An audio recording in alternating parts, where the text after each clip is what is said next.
Welcome to the Powercast with Charlie Johnson. I'm one of the world's leading fitness and transformation coaches. I'm going to be providing you with the tools to build your ultimate body and mind. So absolute pleasure today to have superstar CJ coaching coach Jeremy on the podcast with myself. We do a client Q&A to try and help educate and dominate for the rest of the year for our clients. How you doing, Jeremy? Yeah, I'm very well, thank you, mate. How are you? Yeah, very good, very good. Just got back from training session number 2 of the day, so can't complain. Nice. What was that? Mate, a weird one. I did triceps and calves together, and I did shoulders this morning. But like, it sounds a bit weird. Okay. But it was the two horseshoes. It's fair though. My calves are actually responding really well. From like, I spent like half an hour just doing calves, so the extra volume. Decent. What did you do for him today? Because I know at the moment you like doing these absolutely nut job workouts on him. It was like mental, and it was pretty savage, to be fair. So I have to get up and so I was doing a standing calf raise. That's all I did, and it took about 20 minutes. So basically, I was doing 3 reps, 10 seconds up, 10 seconds down, which is which is very, very slow, and then a 10-second rest, 5 seconds up, 5 seconds down for 4 to 5 reps. Rest 10 seconds, then normal reps for 8 to 10 reps. Rest 10 seconds, and then partials or bottom to failure. Rest 10 seconds and hold a weight stretch for a minute. So that sounds disgusting. Then I repeated that 4 times. So that's 1, 2, 3, 4, 5. That's basically 5 sets in 1 set. Times. I love that. Yeah, pretty bad. People looked at me like I was slightly psychotic doing calves for that long, but I will force them to grow. They will grow. Yeah, especially because I don't know about you, but I find calf cramps the worst of like all the muscles. It's when you're doing like a weighted stretch on calves, it's highly unpleasant. So yeah, 100%. So the podcast this evening, we're going to do some client questions. So first up, we're going through alcohol, drinking, and fat loss, and performance and muscle gain.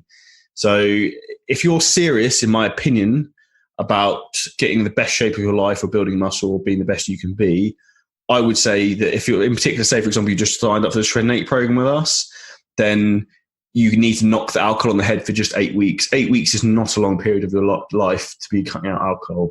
What do you think, Jeremy? Yeah, I totally agree. And I mean, at the end of the day, you know, you've come to a place where you've decided to spend money to invest in yourself and spend 8 weeks with us to help transform yourself completely. And, you know, alcohol is one of those things where you could fit it in if you reduce calories here and there, but it's not going to be optimal whatsoever. And as Charlie said, it's only 8 weeks. I'm sure you can do that for 8 weeks. And then if you do want to get back on it afterwards, then feel free to do so. But 100%. Whilst you're doing the programs, then you might as well go all in. And the way I look at it is if you look at, so in terms of macros and calories, so protein and carbs are 4 calories per gram, fat is 9 calories per gram, alcohol is 7 calories per gram. So it's actually more calories in alcohol than some protein and fat. So therefore, I would rather eat my calories than drink them. 100%. The way I would look at it. So this is where a lot of people struggle and they put on a lot of weight and they're not eating a lot because they drink a hell of a lot of alcohol. In particular, very sugary cocktails and things like that are laced with carbs. That's a recipe for fat gain. And what also tends to happen when people drink is it's not just drinking, you lose your inhibitions, you're then in McDonald's after the drinking, you smash another 1,000 calories of crap down, and then you go in the next day, you're hungover, you don't want to eat, you can't be asked to go to the gym, you just end up lying on the sofa ordering a Domino's, and basically that's 2 days written off. You've probably gone backwards a week for probably 3 to 4 hours of getting pissed and enjoying yourself. So yeah, that's exactly it. And depending on your age, it might even take you more than those 2 days. The knock-on effect might be for like 3 or 4. I think I've got like the biological age of like a 90-year-old. But if I go out on, say, a Saturday night, it takes me to about Thursday if I feel normal again. Yeah, literally. Hence why that happens like once a year. It's just not worth it. No, not at all. If you are, however, going to drink, I'm going to offer you some simple advice. And I would always do, what I recommend to my clients is go for a clear spirit and a diet mix. So something like a gin and slimline tonic or a vodka diet coke, vodka soda water, something like that would be probably my go-to, or maybe a glass of red wine once a week for dinner. It's not the end of the world. But if you're trying to be strict, you want to get the best results you can, just knock it on the head. Have you got any secret French drinks that you like, Jeremy? Well, for me, to be fair, if I do end up drinking, being French, I'll usually go for like a nice glass of red with my meal. Yeah. Which isn't too bad. It's everything in moderation at the end of the day, really. And to be in the greatest way, there's actually some health benefits to decent red wine. So yeah, exactly. Like, one glass of that a week, probably not that much of an issue, but as long as you keep it within the realm of one glass, not one bottle, and like one bottle a night, then you'll be fine. And even then, as much as I love my red wine, if I am trying to reach a specific physique target, then I will knock it on the head. It's prioritizing. Like you can't have everything in life all the time. So if you can't have your cake and eat it and then get shredded at the same time. Yeah, exactly. I heard this really cool saying one time, and it was one of the British Olympic rowing teams that used to ask themselves this question whenever they were whenever they were debating doing something or not doing it, and they'd ask themselves, is this going to make the boat go faster? And if the answer was no, then why are you doing it? And if the answer is yes, then yeah, go ahead and do it. Great answer. I love that. It's a very good analogy. Will this alcohol help me get more shredded? That's the question. Exactly. It depends how bad you want it at the end of the day. Exactly. It's priorities. If something's important to you, you'll do it. And that's what I always say. So 100%. If you're looking to get lean, not drinking on the head is both of our opinions for the CJ coaching squad. Next question up, struggling to overcome emotional eating. That's quite an open topic. For me, like that can be a lot of things that can set that off. And the first thing I would look at is probably trying to work out what's triggering the emotional eating and what's leading you to try and use food as a coping mechanism is probably what I'd suggest. For me, part of the reason I love training now, I train a lot twice a day, is for me, like, that's probably my emotional coping mechanism for like helping me relax and like de-stress and take my mind away from other tasks. So that's probably how I try to relax. But what I would suggest is you try and find something else you use as a habit that you love doing, that you reach out to instead of going for eating. So like if you love walking, go outside for a walk. If you love playing video games, going to the cinema, whatever it is, find something you love that will make you happy that isn't food. I don't know if you've got anything else you'd add into that, Jeremy. I think you've hit the nail on the head with that, really, because I think that it's more the emotional response that having that food triggers that makes people crave it rather than the actual food itself. So, as you said, if you find something else that gives you that same endorphin release, then you can easily replace it with the food. And then one thing that I always try and remind myself, because even I go through this sometimes, if I've had a bit of a down day or whatever, and I think, I know what will really sort me out, a massive pizza. And then never knows if it's shit afterwards. Yeah, that's exactly it. Then I need to remember how crap I feel actually after having the pizza, because I think, for God's sake, I've literally just ruined probably like the last 4 days of calorie deficit that I've just accumulated in one pizza sitting. Yeah. And it's just not worth it. No, and it's even like not that talking about how food can have a bad reaction with you. For example, like even I went out for dinner last night with Charlotte. We went for a Thai meal, and like it wasn't like bad food, and I had like steak, chicken satay, some rice and pad thai, and probably some nice like, greasy fried squid thing. And like I think the oils in the food like upset my stomach, and then like today my stomach's a bit off. I feel bloated, and like I'm trying to get 500 grams of carbs a day. What's that? Yeah, us three said it. You, me, and Mike said it when we went to that restaurant in Nottingham the next day, didn't we? Oh yeah, 100%. It's the so a lot of the time when you're eating out, what actually upsets your stomach and makes you feel a bit off the next day is the oils they cook the food in. So a lot of it's very oily and greasy and a lot of high fat, and that's what tends to cause the issues in terms of digestively. Your stomach's not used to it and can't cope very well with it, and that's why the next day your stomach feels very off, bloated. You have bad stools, all those sort of things. And then like, say in my current situation, I'm trying to push a lot of food in. So I'm trying to put in 500 grams of carbs plus having a slightly off stomach. It's not necessarily the greatest feeling in the world. So no. Like, I think that's the one thing you have to think is like, it's great and cool to think like as food as fuel, but then you've also got to think like, pick food that your body likes and loves you, not food that you love. So eat foods your body loves, not food you emotionally love would be another thing that I would suggest. Yeah, 100%. That way you'll generally just feel phenomenal and a lot better. and also hopefully break the cycle of emotional eating anyway. So ultimately you have to understand that you're in control of every action that you take. So if you decide to go and eat a load of shit because you've had a row with your missus, that's your own action. You've decided to do that. No one else other than yourself. You can't blame anyone else that your boss has given you shits, you've reached out for the biscuits or whatever. That's your own conscious choice to put that in your mouth and eat that. So you just have to be aware and accountable to that, accountable to yourself. 100%. And sometimes, I find that it's not even down to the emotions, it's down to convenience, because a lack of prep sometimes. If you've got a load of food already prepped in the fridge, then I think sometimes that alleviates the need to go and get something else that's probably not as healthy. Yeah, and you can't go wrong then, can you?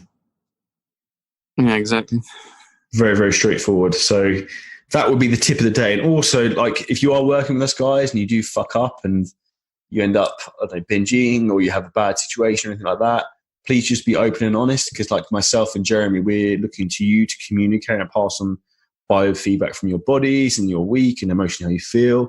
And if you don't pass on that feedback, it's then difficult for us to interpret how we should take the right plans to go ahead to get you the best results possible. So we're not going to line you up and shoot you, but we just want to know, like, you have had an issue or whatever's happened, and then we can try and create the best solution to whatever the challenges you've had, and then move forward. So 100%. Because the other thing as well is, if you don't tell us, then we might prematurely start taking away extra calories, food from your diets, or adding in extra cardio when there wasn't actually any need to. Yeah, and then you're unaware. Yeah. The calorie fairy came in and started reintroducing them without telling us. I love that. That bastard calorie fairy. That's when I start increasing people's cardio and their calories come down a little bit, yet they don't get leaner. And I'm like, Yeah. Something's going on here, my friend. Honestly, coach, I don't know what's going on. The plan's not working. It's that midnight sleepwalking around eating. But yeah, I just woke up and there were Reese's Pieces packets all over the bed. I don't know how they got there. Yeah, it wasn't me. I don't know. I'm covered in crumbs. But also on a serious note, if you do get into a situation where you do binge eat or you lose control or whatever, don't then the next few days try and like swing back the other way by starving yourself or doing 3 hours of cardio a day. The best suggestion I give to anyone is just get back on plan, just get back into your training, forget about it, and just use it as fuel for the fire, motivation, and take it 24 hours at a time to get your consistency back and really nail what you're doing. That's 100%. It's a real key. Yeah, 100%. Because then it creates a vicious cycle of binge eating and then starving yourself or doing excess cardio, and it just builds on that unhealthier relationship with food. Yeah, it's like what I call the credit debit society with food. So like you think like, oh shit, I've eaten a lot of crap, so let's just go do 2 hours cardio tomorrow. And then you feel crap because you've done so much exercise. Then like, oh, I'm going to eat another Domino's, and then you repeat the cycle. So it's exactly the cycle we would like to try and avoid, ideally. So let's try to keep out of that one. Moving on to the next question, however. So caffeine use. I have to admit I'm a bit of a caffeine, well, not caffeine specifically. I am a coffee hawker. Anyone who knows me, I love a Starbucks, large Americano with sugar-free vanilla and extra stevia sweetener. Very, very good. Fortunately, there isn't any near my house. Otherwise, I'd have no money and I'd probably be dead from a caffeine overdose. Although I did work out, because I'm sad and like to work these things out. So if anyone wants to know how many to die from overdosing on caffeine, so if you were to drink Monster Energy, for example, you'd have to drink so many cans of Monster Energy you would drown before the time the caffeine would kill you. So I think it works. Really? I think it works out. I think 20 cans. No, was it more than that? It was more than that. It was something stupid. Like it was ridiculous, and you would die trying to drink the amount of caffeine. So like, not that I'm encouraging anyone to have like 10 cans. Exactly. You physically cannot actually die from drinking too many Monsters. Yeah, this is not a challenge. This is not medical advice, but don't do it. I don't want to see a YouTube video that's coming out anyway. Yeah, exactly. The new 30 Monster Challenge. Jesus. Not sponsored by Johnson. But in all seriousness, back to what we're talking about, so caffeine. In regards to caffeine use, I am a big fan of using it pre-workout. So whether you want to use a pre-workout supplement or just like a double espresso or something like that, it does work very, very well, and it's something I would highly recommend. To try and like keep yourself sensitive to caffeine though, I would recommend, if you are going to use a pre-workout supplement, don't use it all the time consistently. Have maybe a week or two off here or there just to resensitize yourself to the caffeine. And same as with just general caffeine use, maybe go for a week here and there where you use decaf just to try and pull down your usage of it, because it will build back up. Basically, when you use caffeine constantly, it's like any other drug, you build up a tolerance to it. So you will lose the effect and stimulation that you would need from caffeine that you get pre-workout, would essentially just wear off. So it's like when I remember when I was younger. Have you ever tried BSN NO Explode, the pre-workout? Yes. I used to love that back in the day. And then I think that was the second one I ever tried. It's a very sickly taste though. I remember it's that used to wear off really, really quickly. Really, really quickly. Probably because I was using so much at the time. I think it had a lemonade flavour or something, I think. Lemonade? I don't remember. Something like that. I don't remember. Yes. So yeah, that's my thoughts in caffeine. Ideally, I would just use it in the morning or pre-workout. Later in the day, I would try to avoid caffeine, even if you're training in the evening. If you really need it, go for a pre-workout, but it will have a knock-on effect to your sleep. Like last week, I trained later. I didn't use a pre-workout, I don't think. It didn't affect my sleep. I remember when we were at the CJ coaching seminar, Jeremy. Oh, God. I did like a triple scoop into the mouth of the Legacy Destiny. And I just went YOLO on it. And there wasn't a lot of sleep that night. I didn't sleep very well. No surprise there. I knew I was going to screw myself over. But it seemed worth it at the time when the risk versus reward balance was the risk worth gains. I was like, I'm up for this. But in hindsight, it wasn't. So kill your session at all costs. Yeah. Well, have you got any other thoughts or bits to add in regards to caffeine, Jeremy, or experience from clients? The other thing I'd say as well is sometimes, and I can get this as well because I'm the same as you, I absolutely love a coffee and I am quite partial to a Monster Energy drink as well. And I find that too much caffeine, putting aside the sleep and getting used to the caffeine and caffeine tolerance and all that, it does upset my digestion up to a certain point. I've noticed the Monsters do too much of it during the day. Actually. Yeah. I think it's one of those things where it ends up having such an effect on your metabolism that it just upsets my digestion too much. So I've learnt my limits the hard way. I tell you what, I also becoming a coffee connoisseur is I'm getting big into using the cafetiere. You being a Frenchman, you would love this. Yes, indeed. So I take the time in the morning to actually make proper coffee. And, nice. Simple tip for anyone out there as well. So if you actually use decent coffee, it's full of polyphenols and antioxidants. So it's actually very, very good for you. No excuse of why I have like 5 cups a day. It's also vital to maintain the goodness in the coffee, that once you've opened the bag, that you use it within a week, and you also store it in a clear glass jar. Now, I'm not trying to encourage you to drink the entire bag in a week. If you're leaving that in your cupboard for months on end, you're losing all the goodness out of that. It's like anything else, it just degrades. So that's something to be aware of. If you're looking for coffee from the health benefits and for the goodness, make sure you use it within a week. You will sell it on the packet as well. But try and store it once you've opened it as well in a clear glass jar will make a big difference. Yep. Just reminded me, I need to add that to my Tesco list that's going on. I'm not even joking either. So next question up, we've got if you're training in the morning and then you're now training in the evening, how do you move around your diet and nutrition? Do you want to take this one, Jeremy? Yeah, sure thing. So I've had this conversation a few times the last couple of weeks. And the most important thing with the nutrition surrounding the workout is to make sure that we intake carbs and the right amount of protein at the right time around your workouts to optimize the session's performance. So basically all you need to do, really simple, regardless of what time your pre-workout and post-workout meal is during the day, if you're training in the morning and we've set up your diets for an evening training day, all you have to do is move your pre-workout meal to your first meal of the day, and then your post-workout meal straight afterwards. And then the rest of the meals, you can just split up how you want. Those ones don't matter too much in terms of order. It's just those two in particular that need to be eaten at those times around the workout. No, that's a superb answer. I completely concur. It's all to do with basically nutrient timing and your body using nutrients efficiently. So if you think about it from a scientific point of view, so we want to push and shuttle nutrients and glycogen, amino acids into the muscles when we're training. The reason why is that blood and circulation, only 12% of blood and circulation is in your muscles when you're relaxed. When you're at weight training, goes up to 77%. So this is when all the muscle cells are receptive to receiving amino acids, creatine, carbohydrates, glycogen. And that's why it's essential for us to use like intra-workout drinks, have our carbs pre-workout, post-workout, because this is when our body is like open, like a sponge to absorb all these nutrients. And also gives us the opportunity to fuel the machine, which is our body, to perform better, to then the performance in the gym improving will help you aesthetically improve your physique, which is the end goal I'm sure we're looking for. So, yeah, 100%. That is the methodology and thought process behind it.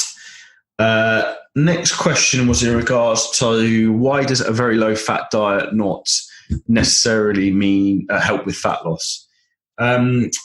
So the answer with this is it's not a low fat diet that's going to make you lose weight. It's essentially overall being in a calorie deficit.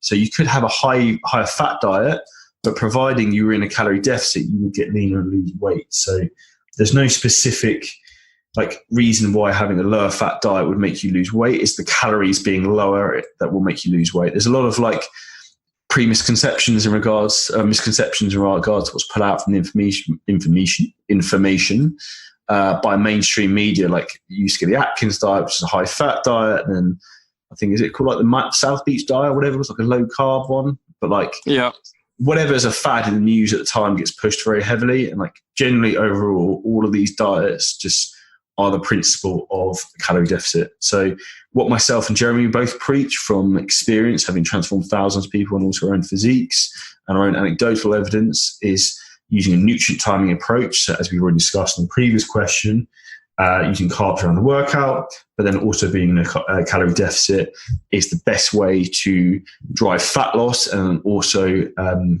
retain muscle tissue or build muscle tissue at the same time. So that from experience is what I have found works best for all my clients. Yeah, 100%. And then the other thing to remember is that fat has a lot more calories per gram than carbs do. Oh, yes, double. So, yeah, when you're in a calorie deficit, you want to be able to get a nice volume of food to not make yourself feel too hungry. So by adding more carbs over fat sometimes, it also allows you to keep more food in your diet while still maintaining the same deficit that you would if you had the higher fats. And also keeping more food in your diet is going to help you stick to and adhere to your diet because you'll be less hungry.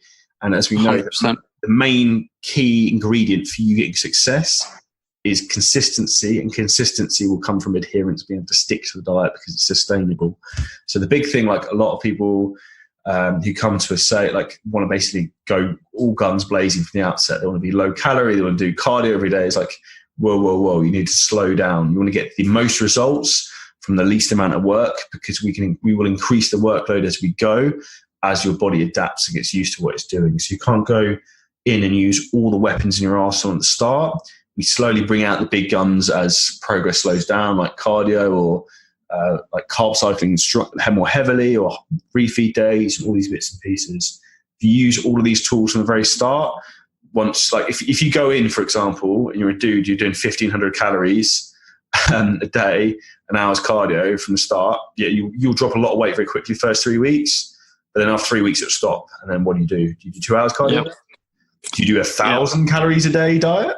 I know we shouldn't jest, but I know some guys who've done 1,000 calorie a day diets recently, and for me, that is ludicrous. It's madness.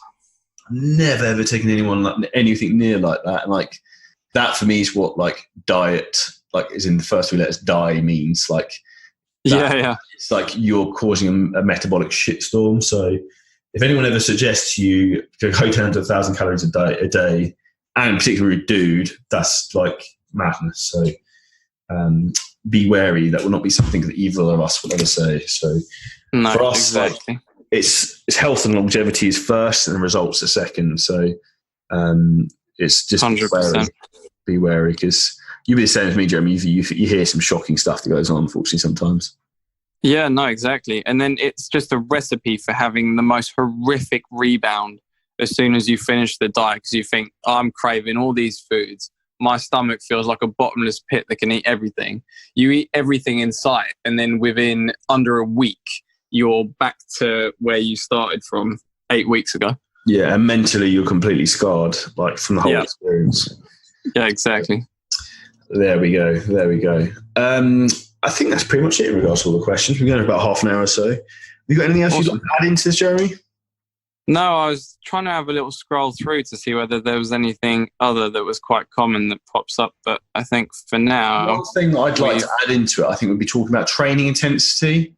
Which yes, that's a great one. I wanted to cover that one. Yeah. Having just trained at Pure Gym in Epsom and seen some very lackluster performances, I'll let you go first, and then I'll throw in my two pence. Very kind of you. So I'm glad you mentioned that, because I did actually want to talk about it, and then I just completely forgot. But I've had more than one comment from various different people over the last few weeks, months, years, or whatever, when I've given them a workout saying, oh, this looks like really low volume compared to what I'm doing, or I've done this workout and I just didn't feel like I'd worked out by the end of it.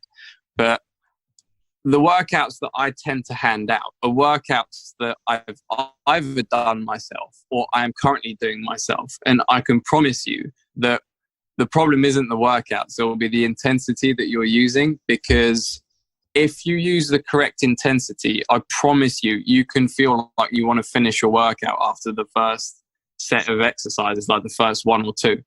And then that's just down to the intensity that you generate and how much you push yourself during those workouts. 100%. It's not... If you ever think a workout's too easy, it's because you've not done it right correctly. Like, I remember training with Milos Sarcev the other week. Not the week, like, I think it was like last month now.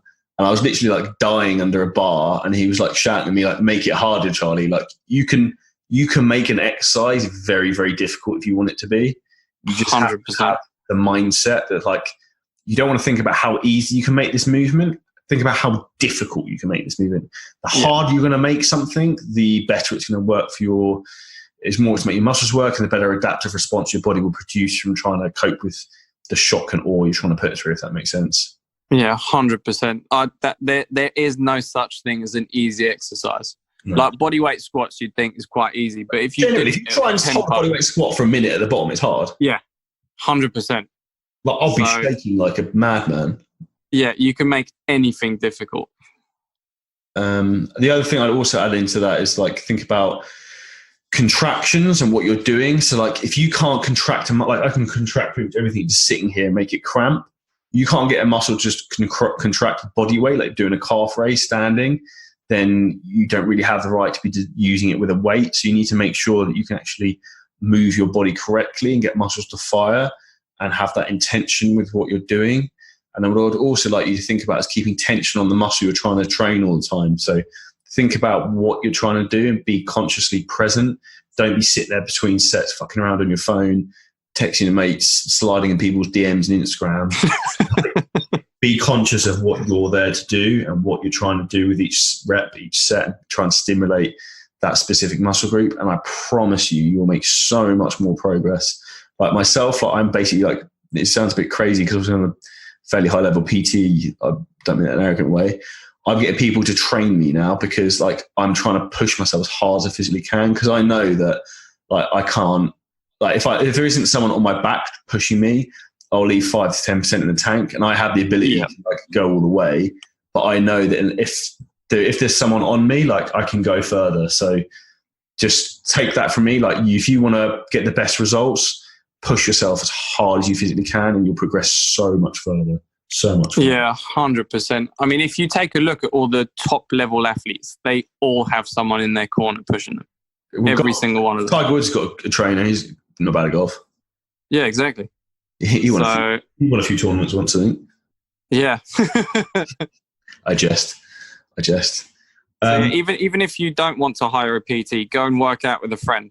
Yeah, get him to give you a kick up the arse, and literally I just grab people now. I'd be like, if I'm gonna do the llast set, so I'm like, I did the other day when I was with Mike yesterday, and he was filming, and I got Paul Hubbard, and I was like, look, just kill me on this V squat, like I want to die. Like, yeah, 100%. It's good. It's in a way that like you want to be your best, you got to push yourself. Yeah, exactly.